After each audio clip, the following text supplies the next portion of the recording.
In these next examples, we're going to convert each term with rational exponents into radical notation form. In order to help us with that, remember that each base is raised to a power over root. So if we look at example 13, x to the 5/3, 5 is the power, while 3 is the root. So that means cube root of our base of x raised to the power of 5. Now we're not intending to simplify anything here. We're simply converting from one form to another. So we started with rational exponent.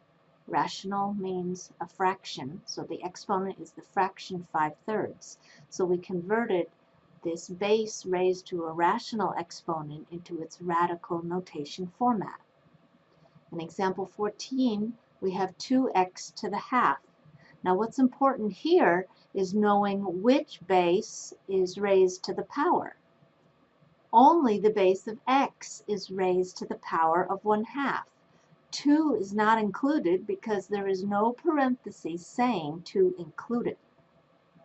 So this breaks down as 2 being multiplied by x to the half. Remember, the top number in that rational expression is the power. The bottom number is the root. Root of 2 is square root. Our base is x raised to power of 1. So we don't need to write a 1. So we're done. 2 times the square root of x. In example 15, I have a to the negative 2/3. Well, right away I see the red flag. I've got a negative exponent, so it might be helpful to rewrite this base with a positive exponent first.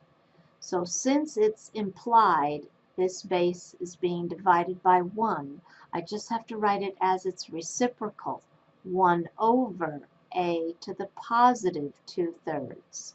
So I shifted this base to the opposite location, and when I do that, the sign of the exponent changes. So 1 over a to the 2/3. So I still will have 1 in the numerator, and now I can use power over root to help me change this denominator to the radical notation form.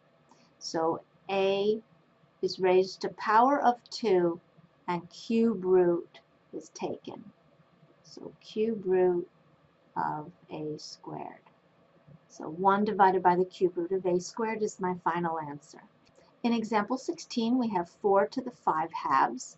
So we have 4 raised to the power of 5, and then root is 2. That's square root. Now, if we write the problem this way, we're going to have to take 4 and multiply it by itself 5 times, and we're going to have a really large number that we'll need to take the square root of. So another way that we could think about writing this is to start with the square root of 4, and then whatever that result is, raise it to the power of 5. This means the same thing, but I think it would be much easier to work with taking the root of something very small instead of something very large. Square root of 4 is 2. So 2 raised to the power of 5 is what we're dealing with here. So 2 times 2 times 2 times 2 times 2. That's what 2 to the 5th means. So 2 times 2 is 4. Another 2 times 2 is 4. Then multiply by 2. So that means 16 multiplied by 2 is 32. There's our final answer. Next, 27 to the 5/3. We know that 27 raised to the power of 5. And then we'll take the cube root. So that's going to be a huge number. I don't really want to work with a number that large if I'm working with just paper and pencil. So I would choose to find the cube root of 27 first, and whatever that result is, then raise it to the power of 5. The cube root of 27. Hopefully by now you're recognizing that 27 is a perfect cube.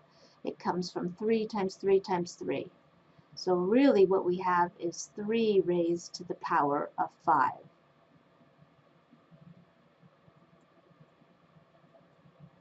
So 3 times 3 is 9. Another 3 times 3 is 9. So that's really 81 times 3. 81 times 3 is 243. There's our final answer. Now we get to example 18. We have a quantity raised to a rational expression.